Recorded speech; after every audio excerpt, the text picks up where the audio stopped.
Welcome to the Deep Dive. Today, we're getting into a company that, well, it's basically changed how we all watch things, Netflix. It's just, part of daily life now, a click away. But how did it get here? From mailing DVDs, it's kind of an amazing story. You probably think you know the basic, but trust me, there's some really surprising bits. Our mission here is to pull out the key stuff straight from a conversation with co-founder Reed Hastings himself. Yeah, think of it as a shortcut to understanding the thinking behind it all. All the wild ideas, the close calls, the big pivots. We want you to get those aha moments. So let's kick this off. Back to the very, very beginning. How does something this huge even start? Did you ever imagine this kind of scale? It's funny, looking back, no, definitely not. Global domination wasn't really the goal then. The initial idea was, well, incredibly simple, almost mundane, actually. It came from just being annoyed.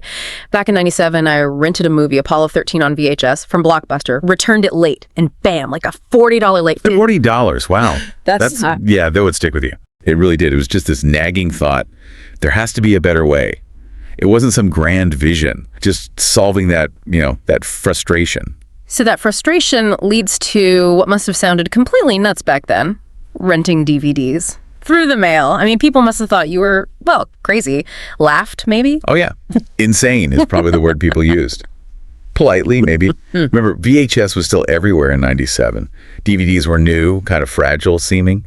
And the idea of trusting the post office with them, it just seemed impractical, ludicrous even. Right. So what made you think it could work? Was there a specific moment, a test? There was a real eureka moment, you could say. It was super simple. I literally mailed a single CD pretending it was a DVD to myself, just put it in an envelope, dropped it in the mail, and it arrived perfectly fine, totally intact. Just like that. Just like that. That one tiny test, that proof it wouldn't break. Right.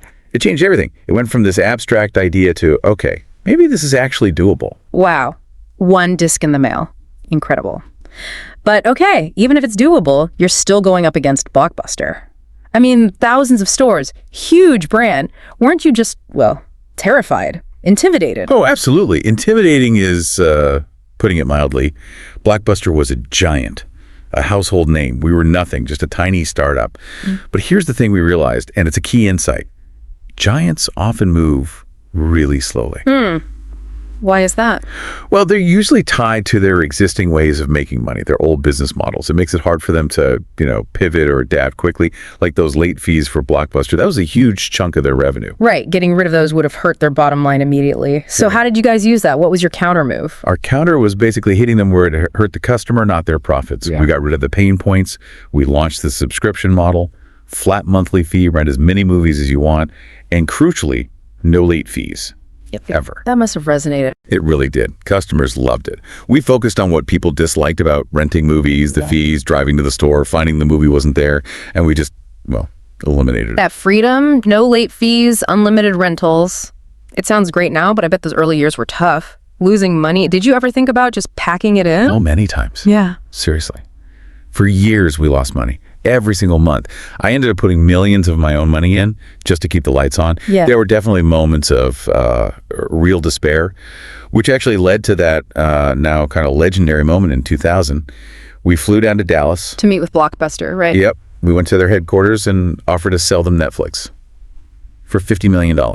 And the famous story is they laughed. They literally laughed us out of the room. Yeah. They just didn't see it at all. Oh, wow. Wow. How did that feel? Did it crush you or? Honestly, that rejection, it burned into me. It became this intense fuel. Okay, we will prove you wrong. That moment really says so much, doesn't it? About corporate arrogance maybe, or just being stuck in the past. It's a classic example, really. Blockbuster thought people actually liked going to the stores, browsing the aisles. They totally misread why people use them. They didn't understand how much people disliked those late fees.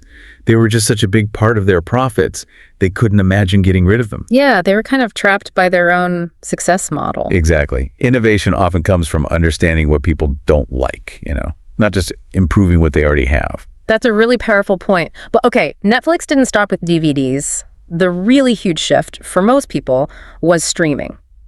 That must have felt like an even bigger gamble, right? How did you decide to bet on that around, 2005, when the internet was still pretty slow and clunky? It was a massive leap. And yeah, a very conscious one. Around 2005, maybe a bit earlier, we just knew DVDs weren't the ultimate future. They were important, a bridge. But the real goal was instant delivery. Click and watch. Exactly. No waiting for the mail. But you're right. The tech challenges then were huge. I remember buffering. It was painful. Oh, it's terrible. Streaming tech was primitive. Bandwidth was slow. Experts, lots of them, said delivering a decent movie experience online was basically impossible. So why push forward? It came down to a core belief. Technology always catches up with vision. You just have to be ready. So we started investing early, building the systems, anticipating broadband would get better, and it did. We launched streaming in 2007, right when speed started picking up. And that just changed everything again. Suddenly, no waiting at all, which leads to binge watching. Was that something you guys planned or just a happy accident? It was sort of an evolution of existing behavior, actually. Think about it. Before streaming, TV shows came out once a week. You had to wait. We decided to just flip that. Release the whole season at once. We'd seen how people watch DVDs. They'd get a few discs and watch them all weekend. So we thought maybe people want to watch on their own schedule, immerse themselves. Giving them all the episodes at once just unlocked that.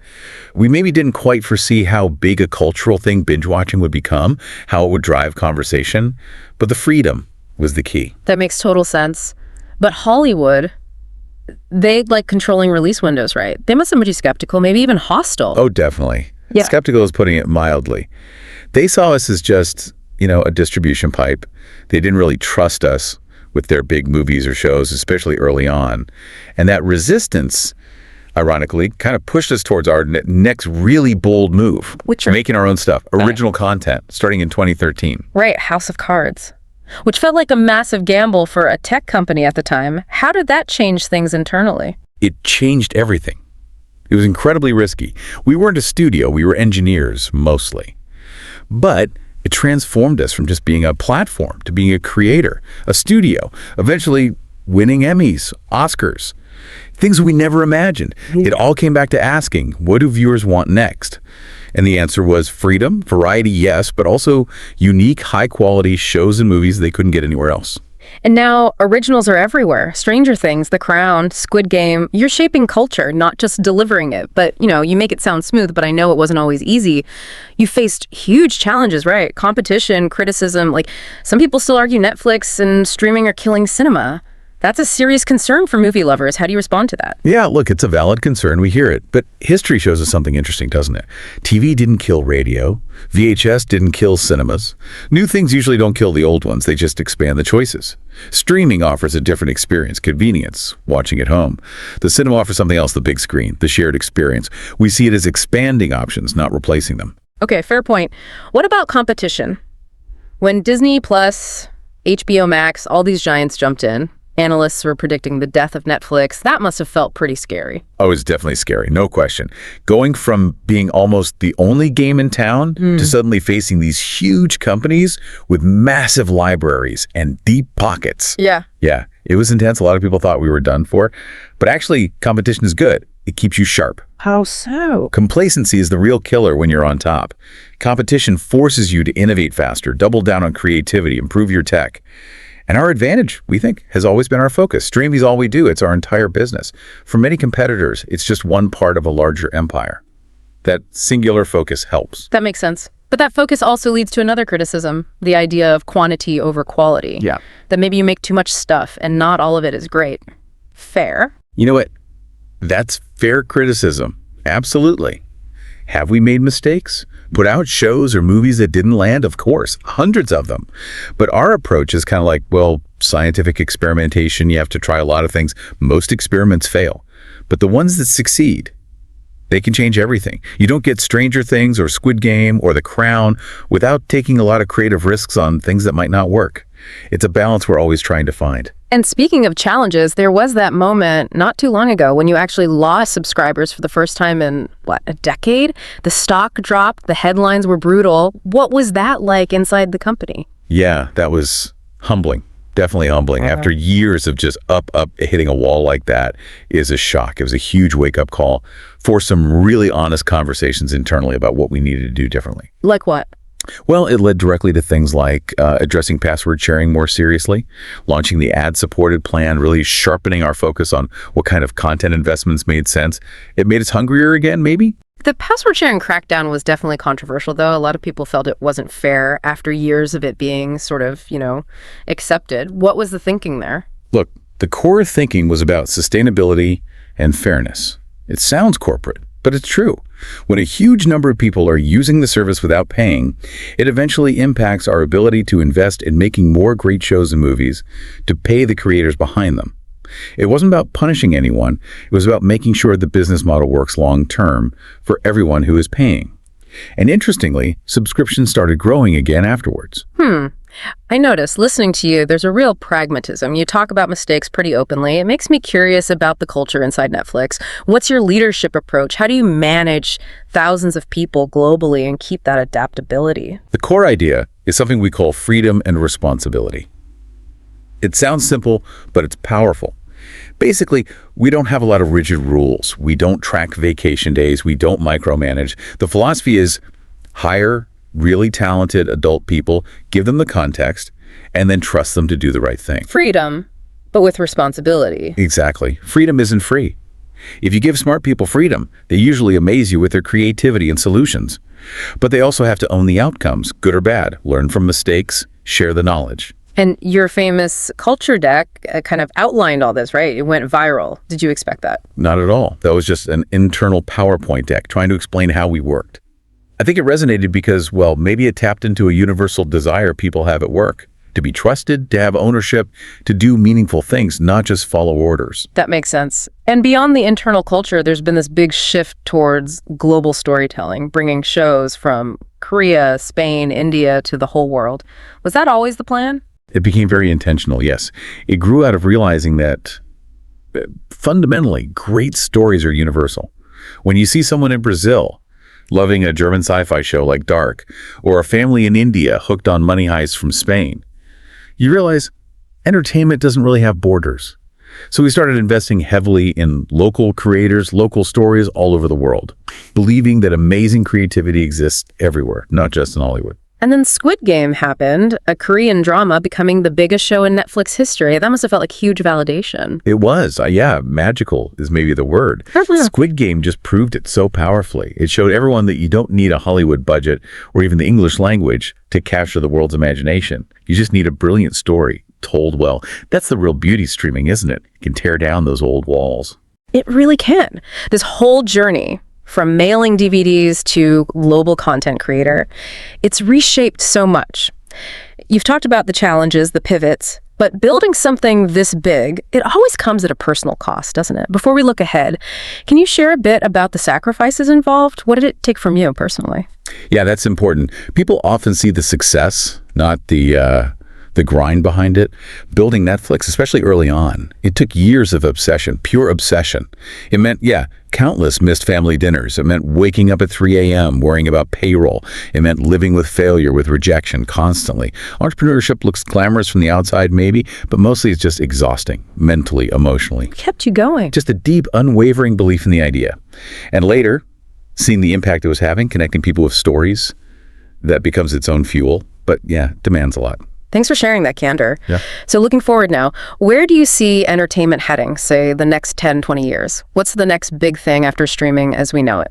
I tend to think in phases. Phase one was streaming itself, breaking free from TV schedules. We're kind of mastering that now. Phase two, I think, is deep personalization, using AI not just for recommendations, but to make it feel like the entire service is perfectly curated just for you, finding things you'll love before you even know you want them. Making discovery effortless. Exactly. And then phase three, maybe further out, that's probably more immersive experiences. Think interactive storytelling, where you make choices, maybe VR or AR experiences, where you're not just watching, you're inside the story somehow. That sounds potentially game-changing. Again, do you see Netflix leading that charge too? Well, that's always the ambition, right? To stay at the forefront, to keep innovating. But you also have to be realistic. Innovation never stops, and new players, new ideas will always emerge. The key is that the spirit of disruption, of pushing boundaries, continues.